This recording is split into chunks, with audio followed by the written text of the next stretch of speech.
बिस्मिल्लाहिर्रहमानिर्रहीम नहमदुहु व नसल्ली अला रसूलिल्लाहि करीम। ये प्रॉब्लम लीनियर डिफरेंशियल इक्वेशन के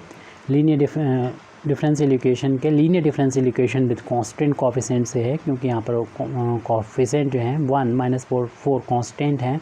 तो इस डिफरेंशियल इक्वेशन के सोल्यूशन में दो पार्ट होते हैं, कम्प्लीमेंट्री फंक्शन और पर्टिकुलर इंटीग्रल। तो कम्प्लीमेंट्री फंक्शन सबसे पहले हम लोग फाइंड करेंगे। पर्टिकुलर इंटीग्रल क्योंकि राइट हैंड साइड में 0 है तो 0 आ जाएगा, तो इसलिए जो इसका कम्प्लीमेंट्री फंक्शन होगा वही इस डिफरेंशियल इक्वेशन का जनरल सोल्यूशन होगा। तो सबसे पहले हम इस आप डिफरेंशियल इक्वेशन को लिख देंगे, उसके बाद देखेंगे इट्स एक्सिलरी इक्वेशन। तो इसका जो एक्सिलरी इक्वेशन है उस एक्सिलरी इक्वेशन को हम लोग फाइंड करेंगे। तो इसके एक्सिलरी इक्वेशन को जो लिखने का तरीका होगा वो इस तरीके से इसका एक्सिलरी इक्वेशन लिखेंगे कि जहाँ पर भी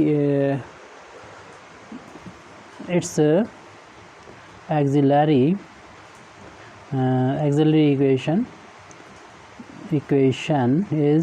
इक्वेशन इज़ तो जहाँ पर भी y का कोफिशिएंट में d का जो फंक्शन होता है d मिलेगा, वहाँ पर m रख देंगे।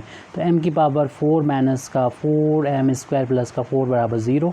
और ये m ये देख रहे हैं कि होल स्क्वायर बनता नज़र आ रहा हमको, क्योंकि m की पावर 4 को लिख सकते हैं m स्क्वायर का स्क्वायर और माइनस इसको 4 को लिख सकते हैं 2 का स्क्वायर, और बीच वाले टर्म को लिखा जा सकता है दोनों को इंटू का ट्वाइस यानी 2 इंटू एम स्क्वायर इंटू 2 लिख सकते हैं। इस तरीके से होल ऑफ स्क्वायर बन जाएगा, एम स्क्वायर माइनस है बिटवीन साइन -2 का whole of square is equal to 0।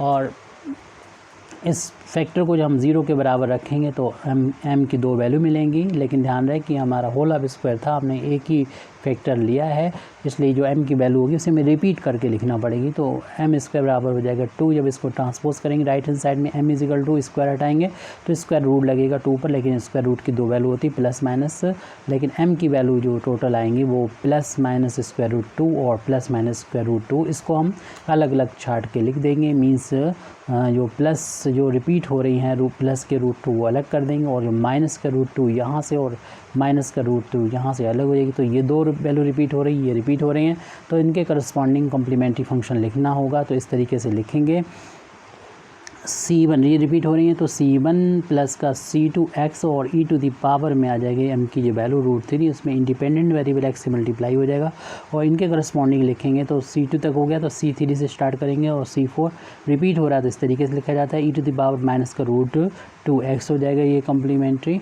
Independent variable से मल्टीप्लाई हो गया। ये कम्प्लीमेंट्री फंक्शन हमारा कंप्लीट आ चुका है। पर्टिकुलर इंटीग्रल एक फॉर्मेलिटी है, वो यहाँ पर अदा करें या ना करें, आप डायरेक्ट जैसे जनरल सोल्यूशन कर दें y इज इक्वल टू और m की वैल्यू के बाद, या फिर आप इस तरीके से भी कर सकते हैं। जो y का जो कोफिशिएंट d का फंक्शन होता है वो यहाँ पर लिख दिया जाता है अपान में d की पावर 4 माइनस का 4d स्क्वायर प्लस का 4, और राइट हैंड साइड में जो लिखा है 0 है, 0 पर ये ऑपरेटर ऑपरेट होगा तो पर्टिकुलर इंटीग्रल की वैल्यू 0 आ जाएगी। इसलिए हम लिख सकते हैं दी general solution of given differential equation is y is equal to complementary function, और उसमें पर्टिकुलर इंटीग्रल को जोड़ दिया करते हैं, और कम्प्लीमेंट्री फंक्शन की वैल्यू आ चुकी है उसको नोट कर दें यहाँ पर C1 प्लस का C2x e to the power √2x plus C3 plus C4x e to the power minus square √2x, और पर्टिकुलर इंटीग्रल की वैल्यू 0 के बराबर है। इस तरीके से